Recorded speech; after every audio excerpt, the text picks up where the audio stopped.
পবিত্র হজ শেষে দেশে ফিরতে শুরু করেছেন হাজিরা। মঙ্গলবার সৌদি এয়ারলাইন্সের ফ্লাইটে প্রথম আসেন ৩৬৯ জন হাজি। এরপর ফ্লাইনাসের আরেকটি ফ্লাইটে ফেরেন ৩৭৪ জন।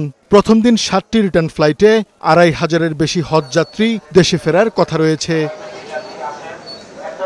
ভোগান্তি ছাড়াই হজ সম্পন্ন করে ফিরেছেন বলে জানালেন হাজিরা। আমরা খুব সুন্দরভাবে হজ করতে পারছি এবার। না কোনো ভোগান্তি হয় না এবার।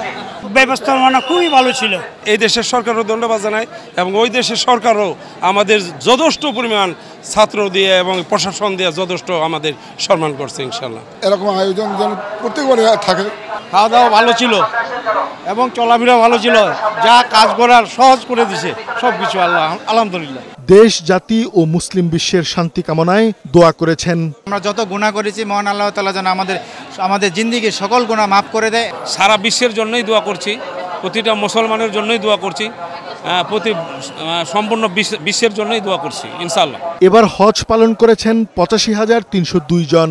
হাজিদের দেশে আনতে বিমান, সৌদি এয়ারলাইন্স ও ফ্লাইনাস দৈনিক একাধিক ফ্লাইট পরিচালনা করবে।